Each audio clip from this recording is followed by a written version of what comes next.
Yes sir, salut tout le monde. Aujourd'hui, je vous montre un peu comment naviguer sur Interactive Broker qui honnêtement est probablement en fait de loin le meilleur broker disponible au Canada, là, spécialement si vous transigez les options. Par contre, faut pas se le cacher, du côté des graphiques et de l'interface, ils sont restés dans les années 50, là, c'est vraiment très très moyen, mais il faut quand même apprendre à l'apprécier et trouver des façons de travailler avec ça parce que ça demeure un broker qui est excellent, les fils sont excellents, la vitesse de la plateforme est super, donc faut vraiment là, quand même donner le crédit à Interactive Broker. By the way, aucune affiliation encore une fois avec eux, simplement que c'est les meilleurs là, pour les options. Donc, je vous montre un peu le setup que j'ai. Vous voyez mon écran ici, je vais vous montrer la façon que je travaille. Personnellement, je travaille en floating window, donc je lock le petit cadenas ici. On va aller sélectionner ici un groupe, donc on peut y aller rouge. Donc, tous les fenêtres qu'on va ouvrir à partir de là vont être linkées ensemble.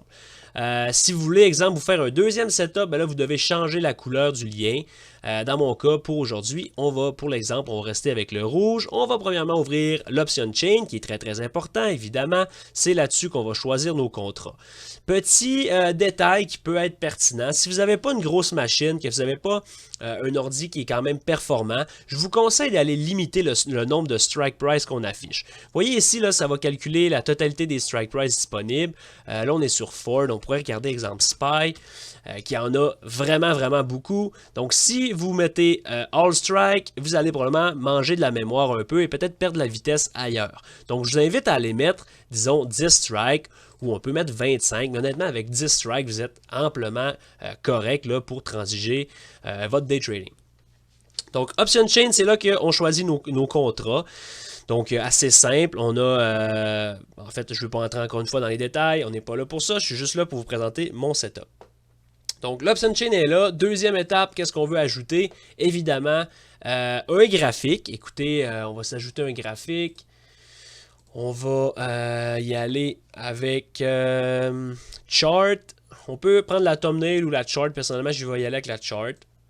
Et là, on va tasser ça là, de façon à pouvoir travailler comme il faut. Donc, personnellement, j'aime avoir un graphique.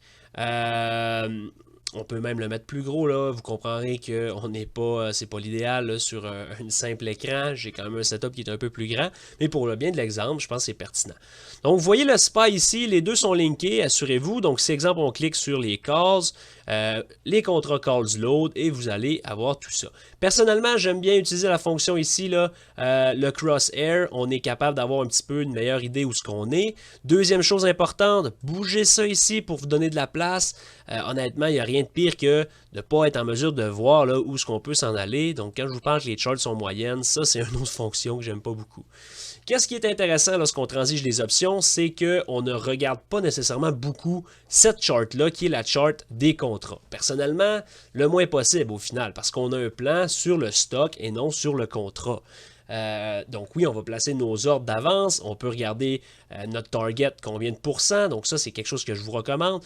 Là, j'ai aucun setup en tête, mais exemple que SPY, en fait, on va amener une chart de SPY aussi. Comme ça ici. On va mettre SPY. Ici, j'aime travailler avec SPY du côté de la chart. J'aime avoir une chart en 5 minutes, en 2 minutes. Et ça dépend, parfois soit en 30 secondes, soit en 15 minutes, dépendamment du temps de la journée, juste pour avoir un overview un petit peu plus large. Donc ici, disons que je voudrais transiger SPY long. Ben, on peut, le fait d'avoir la chart des contrats, ben, évidemment, oui, notre target est exemple 400 ici sur le graphique. Par contre, la dernière fois qu'on a touché 400, les contrats ont touché 2,20. Donc, ça nous donne un indice quand même qu'on a un 20% de marge de profit. Évidemment, on veut peut-être prendre profit avant pour ne pas essayer d'aller optique. Mais vous comprenez ce que je veux dire. C'est la façon avec laquelle je travaille sur la chart. Souvent, qu'est-ce qui est intéressant, c'est aussi pour mettre un stop loss. Exemple, on voit ici sur SPY, exemple qu'on voudrait sortir sur un lower low ici, sur le low au VWAP qu'on a eu. Ben, clairement, sur les contrats, on est ici. Donc, on parle de 30%. Ça ne fait pas vraiment de sens, vous comprenez? Donc, ça, c'est la façon dont j'utilise les charts. Maintenant, l'outil ultime qui, honnêtement, si vous ne connaissez pas ça, je vous invite dès maintenant, c'est pas des farces, dès maintenant là, à vous renseigner sur ça. Sinon, je vous invite à prendre la masterclass. Je détaille en détail la façon que je travaille avec ça. Mais c'est évidemment et sans farce un game changer du côté du Book Trader. Donc, on va aller New Window ici, on va aller sur Book Trader et on va ouvrir ça ici. On va maintenant fermer cette fenêtre-là pour avoir tout simplement le setup complet. Du côté du Book Trader, ici, ben important, là, je ne vais pas cliquer pour que vous voyez mes numéros de compte, mais sélectionnez votre compte. Parce que si vous vous mettez à acheter et que ce n'est pas sélectionné, vous allez perdre du temps. Là, vous allez devoir canceller, aller mettre votre compte. Donc ça, c'est quelque chose qui arrive à l'occasion. Bien important d'aller le sélectionner. Vous voyez ici, j'ai des boutons qu'on peut peut-être mettre un peu plus large là, pour le bien de l'exercice. Ça, c'est des boutons que j'ai programmés personnellement. C'est vraiment propre à vous. Encore une fois, je vais juste vous parler de mes setups personnels. C'est quelque chose que j'aime beaucoup. Au lieu de... En fait, le Book Trader, la façon que ça fonctionne, là, je ne vais pas le faire parce qu'on est encore en direct et je suis sur mon vrai compte, donc j'ai pas envie de redonner des profits pour le plaisir. Mais tout simplement, vous achetez, vous cliquez sur la colonne Bid. Pour vendre, vous cliquez sur la colonne Ask. Donc, c'est super simple et c'est très, très rapide. Donc, oui, les hotkeys, c'est bien, mais personnellement, écoutez, avec des boutons comme ça et seulement des clics, je suis capable d'acheter, vendre. Mon stop-loss se programme automatiquement et tout ça super rapidement. Je vais vous montrer rapidement la façon que je programme mon stop-loss automatique et mes boutons. C'est assez simple. Vous allez sur le Book Trader ici, vous allez dans Paramètres, Settings. On va aller dans Hotkeys ici. Vous pouvez placer les settings aussi, honnêtement, à la limite, prenez un screenshot de qu'est-ce que j'ai ici. C'est assez important. Quelques points importants à noter. Toujours mettre ici un chiffre qui est quand même, je vous dirais, minimum 200. Parce que lorsque vous transgez des contrats ou des titres qui sont pas chers et que le prix bouge super rapidement, ben vous arrivez des fois où ce que le prix est tellement en train de spiker que vous n'êtes plus capable de monter ici. Vous êtes pas capable de vendre au prix, de placer votre ordre en fait. C'est une des raisons aussi pour lesquelles j'ai des boutons, mais juste là, je vous parle par expérience parce qu'initialement, exemple, on y va avec 25 ou 30 prix, et si jamais il ne se régénère pas, ben là, on est comme pris et on n'est pas capable de vendre. Donc ça, c'est quand même un point important à noter. Assurez-vous de mettre un nombre de rows assez haut. Encore une fois, si vous n'avez pas une grosse machine, allez-y pas non plus à 1000 ou 1500 parce que ça va prendre beaucoup, beaucoup de jus.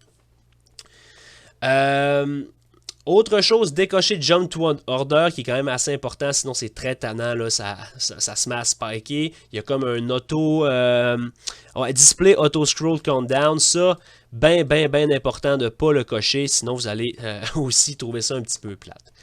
Bon, maintenant, si on passe du côté des hotkeys, là, la façon d'acheter ou vendre, comme je vous mentionnais, vous voyez left click on bid size, ça c'est par défaut. Vous allez cliquer là-dessus, configure, là je vais vous montrer qu'est-ce que j'utilise. Donc je clique sur le bid, clic gauche sur le bid pour acheter. Vous voyez, action, ça achète, default, c'est un ordre limite au Book Trader Price, ça va. Par la suite, qu'est-ce que je vais vous montrer, c'est le stop automatique. Ça, c'est quelque chose que j'aime beaucoup. Vous pouvez aussi mettre des targets automatiques. Personnellement, j'aime y aller manuellement, mais c'est quelque chose qui se fait aussi ici, tout simplement. Vous mettez votre limite à combien que vous voulez mettre votre take profit. Personnellement, je travaille avec un stop loss autour de 11%, 10%. Donc, on veut mettre un stop et non un stop limit, spécialement sur les options. Stop limit risque de se faire sauter assez facilement et avoir un gros slippage. Vous me direz que le stop aussi risque d'avoir du slippage, mais je préfère avoir du slippage que prendre un plus grosse perte d'avance. Donc, Book Trader Price, ça va, moins 11% ici, bien important. Vous allez cliquer aussi transmettre des orders instantanément. On veut que ça passe automatiquement, on ne veut pas des pop-up à chaque fois qu'on clique. Donc ça, c'est assez intéressant. On fait appliquer, même chose avec les ordres de vente, c'est super simple. Et à la minute que vous allez cliquer, votre ordre va apparaître. On peut faire un test, exemple, avec un contrat rapidement, juste pour l'exemple. Si je peux placer un ordre plus bas, je ne vais pas être fill. Donc une 50, vous voyez, votre ordre apparaît. Mon stop est automatiquement apparu aussi, environ une dizaine de pourcents plus bas. Fait à noter intéressant. Exemple que vous cliquez pour acheter à 1,50. Puis finalement, vous avérez que vous montez votre ordre de cette façon-là. ben, si vous faites ça, votre ordre va monter, mais votre stop ne suivra pas. Donc, vous allez vous ramasser avec un stop qui est plus que 10%. Donc, ça, c'est quand même intéressant là, et assez important à noter. Donc, c'est pas mal ça pour mes setups. Peut-être un petit dernier, vu que je sais que vous allez vraiment l'apprécier, celle-là. J'en ai déjà parlé un petit peu. C'est quelque chose qui est assez bien expliqué dans la masterclass, mais c'est tellement important que je trouve ça pertinent de vous le mentionner quand même. Il s'agit là du feeling qu'on a. Interactive Broker, par défaut, est quand même là, un des meilleurs côtés feeling. Les fills sont très rapides, c'est assez bon. On est souvent capable d'être fill entre le bid et le ask. Les spreads sont bons, donc ça, c'est quand même quelque chose qui est fort. Mais je vais vous montrer comment en profiter de façon encore plus importante. On va aller ici dans le bas des settings. On va aller sur Order ici. Vous allez aller sur Smart Routing. Ça, c'est quelque chose qui est très peu connu. Qu'est-ce qu'on va faire ici? On veut que le Smart Option Routing, en fait, c'est un algorithme qui décide par quel endroit ou comment que vos ordres passent. Je vous épargne les gros détails, là, mais c'est assez simple, ça le dit de eux-mêmes. Avec le Smart, vous décidez si vous aimez mieux avoir des plus petites commissions, maximum petites commissions. Vous préférez les petites commissions, mélange de feeling et commissions. Préférez meilleur feel, mais avec des commissions encore une fois un petit peu plus intéressantes, ou maximize feel, max feel. Ça, on se fout des commissions, tout ce qu'on veut, c'est avoir le meilleur feel possible. Dit comme ça peut sembler que ça fait pas trop de sens, parce que là, vous dites, ok, mais là, je ne veux pas payer 50$ de commission. Inquiétez-vous pas. Oui, vous allez peut-être voir quelques dollars de différence qu'à l'habitude, mais je vous garantis, puis c'est une garantie que vous allez avoir beaucoup plus de rendement, même si vous perdez quelques dollars en commission avec ces Maximize Fields-là.